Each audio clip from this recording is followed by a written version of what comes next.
네, 안녕하세요. 도기환입니다. 자, 오늘은 그 상가임대차법에 관련된 판례를 하나 이제 소개해 드리도록 하겠습니다. 지금 이게 이제 월간 경매죠. 우리 이제 협회에서 만든 그 월간지입니다.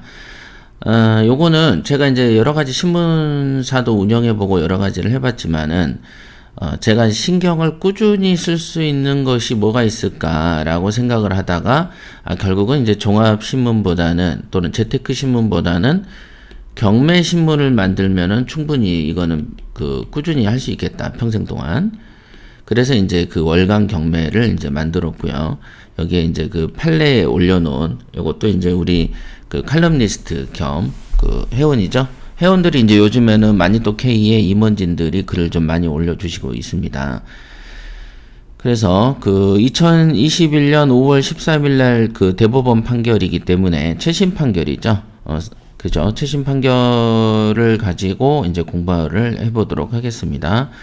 우선은 이제 앞으로도 이게 월간 경매는 자주 좀 봐주시면 좋겠어요. 지금 www.todayand2.com 이거는 이제 과거에도 이 그 도메인을 그대로 갖고 있었습니다. 아직은 이제 글을 쓰고 디자인을 완성하기 전 단계이기 때문에 아직은 도메인이 완벽하게 안 돼 있고 지금 IMAP으로 만들었기 때문에 이제 조만간 todayand2.com을 치시면 바로 될 것 같아요.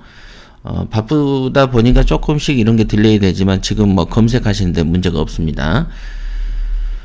자, 한번 보시죠. 판례. 점포의 임대인이 집주인이죠. 임대차 기간 중에 차임 연체액이 상기분에 달한 적이 있다는 이유로 임차인이 계약갱신 요구를 거절하고 물건 상가를 돌려줘라고 한 사건입니다. 지금 현 정부 들어와서 임대차 보호법을 거의 사실 어찌 보면은 이제 누더기로 만들어 놨는데 그 누더기로 만든 것 중에 상가 임대차도 있고 주택 임대차도 있죠. 그런데 이제 상가 임대차를 아실 거예요. 문재인 정부 들어와서 첫 번째 몇 개월 안 됐을 때 궁중족발 사건, 우리 경매쟁이들은 다 아는 사건이죠. 궁중족발 사건이죠. 궁중족발에 임차인이 1년 반인가 2년째 세를 못 내고 안 내고 있어서 계약을 해지하고 나가라고 하니까 이 족발집 사장이 상가에 있는 인테리어에 대해서 보상을 요구하게 되죠. 근데 이거는 원래는 원상 회복 조항이 있기 때문에 임차인의 인테리어는 이제 보상을 해주지 않죠. 이거를 그러면은 건물주인들이 세 받아서 재산세 내고 남은 거 가지고 무슨 뭐 나갈 때마다 돈을 준다는 건 말이 안 되잖아요. 그랬는데 여기에 뭔가 철거의 맘상뭔가 마음 편히 그 상가를 할 수 있는 뭐 사람들의 모임인가 뭐 이런 단체가 있었던 것 같아요. 이 단체랑 이제 같이 이제 조합이 돼가지고 각종 법률적으로 집주인 입장, 건물주 입장에서는 강제 집행을 할 수밖에 없잖아요. 계약기 다 종료됐고 월세도 안 들어오는데, 근데 이 사람은 계속 있겠다고 하고. 그리고 월세는 건물주 입장에서 월세는 자기가 알아서 올리는 것이죠. 싫으면 나가는 것이고, 이런 게 이제 자유계약의 원칙인데, 여기에서, 저항을 하다가, 강제 집행하다가, 궁중족발 사장이 손가락이 하나 잘리든가 할 거예요. 이거는 이제 제 기억이니까 한번 여러분들이 찾아보세요.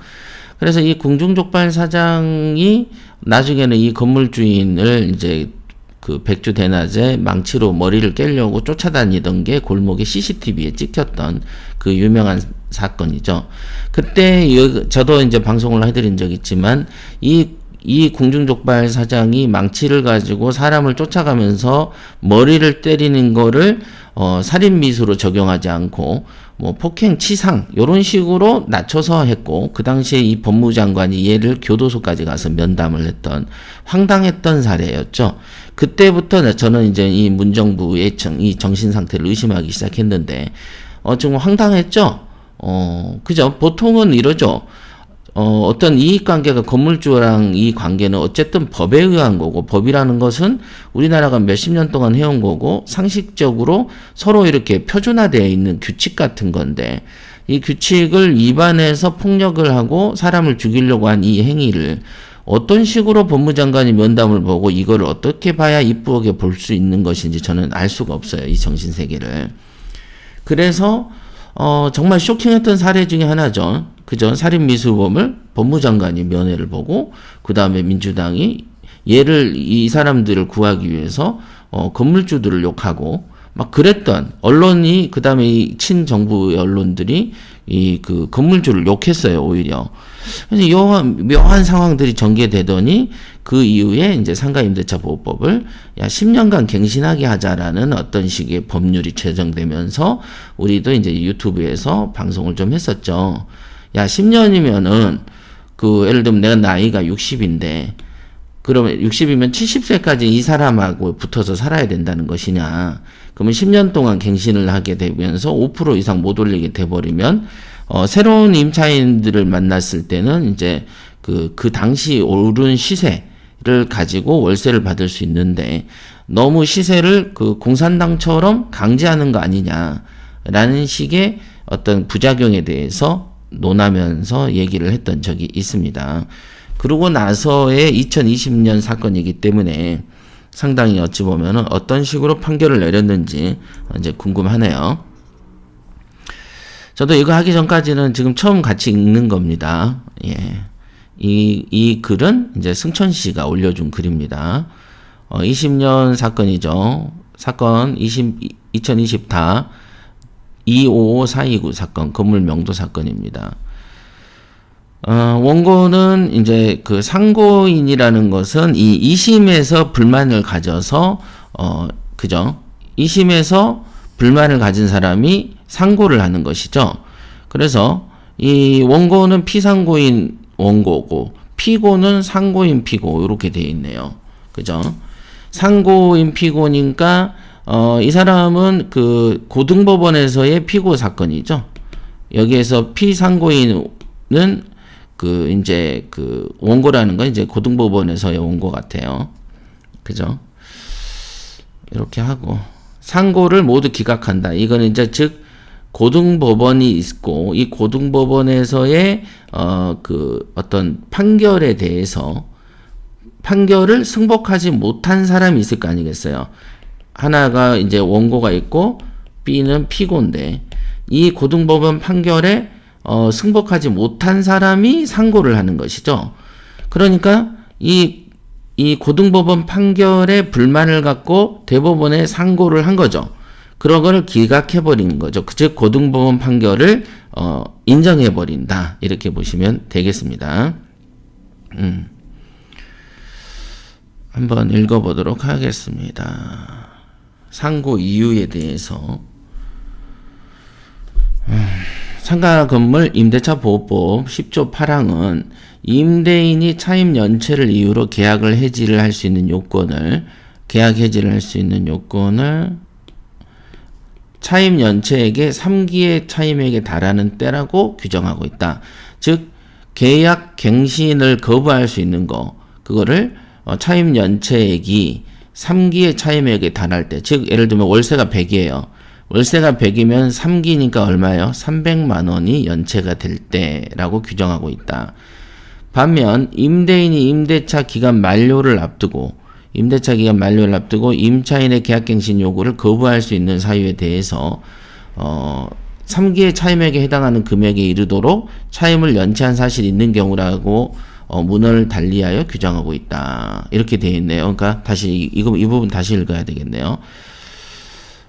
같은 3기라고 써 있어도 조금 문헌이 좀 다르다라는 취지의 의견 같은데요. 다시 한번 10조의 8항은 차임 연체를 이유로 계약을 해지할 수 있다. 그러니까 계약을 하다가 연체할 수 있는 권리에 대해서 차임 연체액이 3기에 달할 때라고 규정. 즉 월세가 100이면 300만 원이 딱 되면은 임대인이 임차인한테 야 우리 계약 못하겠어 나가 상가 빼줘 라고 할 수 있는 요건이 이렇게 연체액이 3기의 차임액에 달할 때, 그러니까 300만 원이 되면 되는 거죠. 그러니까 예를 들면 100만 원인데 매달 50만 원씩 6번을 내면은 300만 원이 체납된 거 아니겠어요.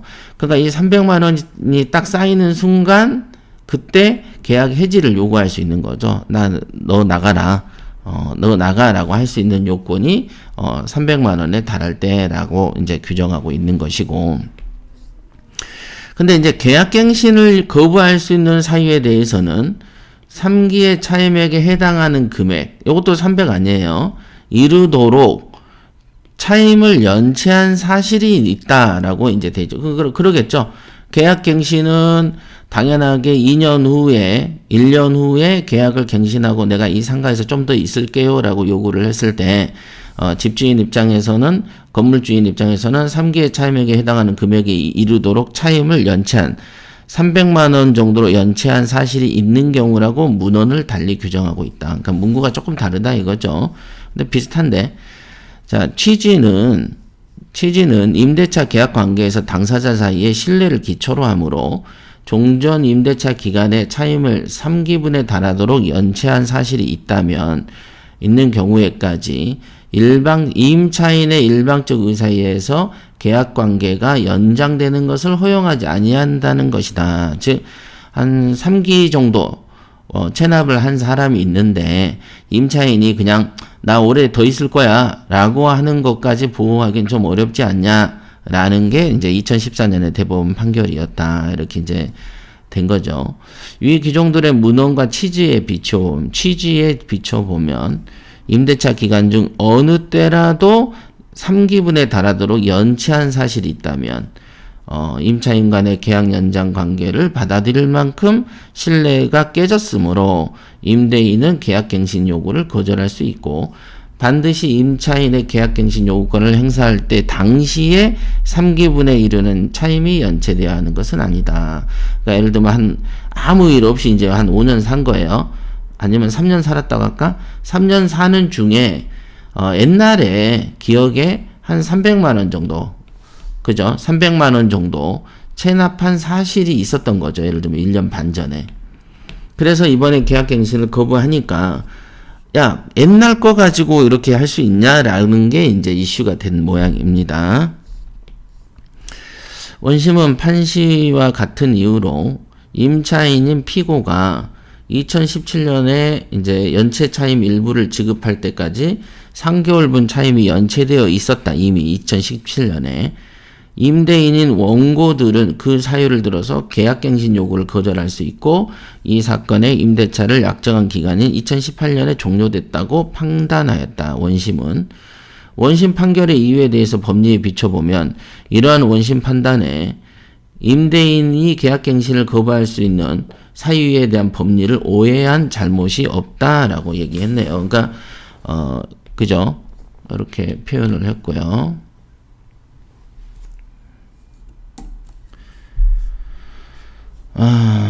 자, 상고 이유 제2에 대해서, 그러니까 1과 2에 대한 얘기를 평가를 해둔 거죠. 2는 임차인이 계약 종료 후에도 건물을 계속 사용하고 있다. 지금 계약이 종료됐음에도 건물을 계속 사용하고 있고 임대인도 보증금 반환하지 않은 채 거기에서 향후 임료 상당액을 공제하는 관계라면 부가가치세 과세대장인 용역의 공급에 해당하므로 차임에 대한 부가가치세 상당액을 임차인이 부담하기로 하는 약정이 있었다면 특별한 사정이 없는 한 임대차 계약 종료 후에도 계속 점유 원인으로 지급되는 차임 상당의 부당이득에 대한 부가가치세 상당액도 임차인이 부담한다.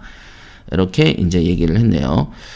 피고는 월 차임에 대한 부가가치 상당액을 별도로 지급하기로 약정하였으므로 임대차 계약 종료 후 점유를 계속함으로써 생긴 차임 상당의 부당이득에 대해서도 부가가치세 상당액을 부담해야 된다고 판단했다. 이렇게 됐고 이런 법리는 오해한 잘못이 없다. 이렇게 얘기를 했어요. 그러니까 지금 그 현 정부가 10년이라는 계약갱신을 요구했어도 실제로 3기에 달하는 임차액, 즉 월세가 100만 원이라면은 이제 300만 원에 달하도록 연체한 사실 기록만 있으면 계약갱신을 거부할 수가 있다라는 것이죠.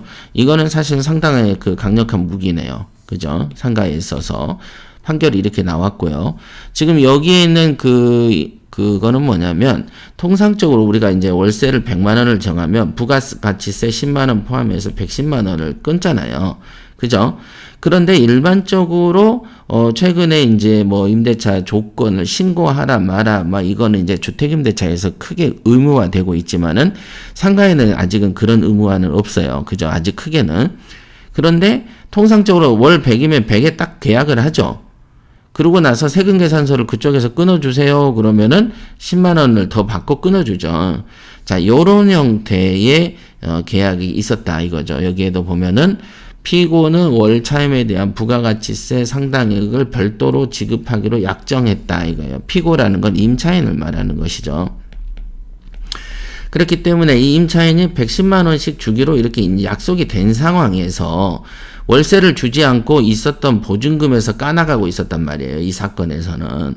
그래서 보증금에서 보면은 월세만 까고 나갈 때 돌려준다라고 이렇게 이제 서로 약정이 되어 있지만은 실제로 건물주 입장에서는 월세만 어떻게 까냐, 나도 세금 신고해야 되니까 10만 원씩 까겠다라고 한 거죠.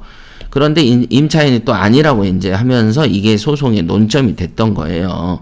그러니까 실제로 판결은 뭘로 났냐? 보증금에서 그 체납된 보증금에서 지우고 쓸까요? 결론이니까.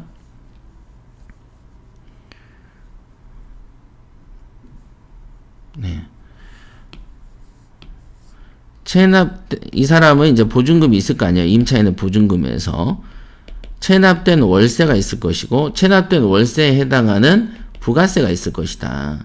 이것까지 깐 나머지만 돌려줘라 이 말입니다. 이 말이 맞죠? 맞습니다, 이게. 그래서 여기를 다시 한번 읽어보고 끝내도록 하겠습니다.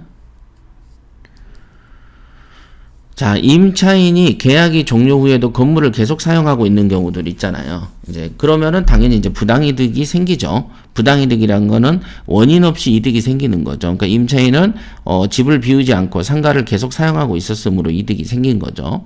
그러면 임대인도 보증금을 반환하지 않고 거기에서 임료 상당액을 까나가는 관계였던 거죠. 그래서 부가가치세 과세 대상인 용역의 공급에 해당하므로 차임에 대한 월세 그러니까 100만 원에 대한 부가가치세 10만 원을 임차인이 부담하기로 하는 약정이 있었다면은 특별한 사정이 없는 한 부가가치세 상당액도 임차인이 부담해라. 이건 너무 당연한 건데, 그러니까 아마도 임차인 입장에서 야 내가 3개월 동안 월세 체납했으니까 그거 까고 700 줘. 이렇게 한 거죠. 그런데 이제 집주인은 야 부가가치세도 까야 되지 않냐 이 부분으로 다퉜던 소송 같습니다. 그래서 다시 정리하자면 3기에 달하는 연체된 사실이 임차인에게 있다면 임차인의 계약갱신 요구권은 해지된다. 취소할 수 있다. 거부할 수 있다. 그래서 이제 건물주인 입장에서는 3기에 달하는 이 조항을 애워놓으면 되고, 임차인 입장에서도 내가 계약갱신권을 요구하려면은 내가 어찌됐든 월세가 100만 원이라면은 300만 원에 해당하는 돈이 체납될 때까지 가면 안 되고 250만 원까지 체납돼도 290까지 체납돼도 계약갱신권은 요구가 허용이 될 것이다 라는 점, 요거는 상식적으로 알아둬야 되지 않겠나 싶습니다. 여기까지 하겠습니다.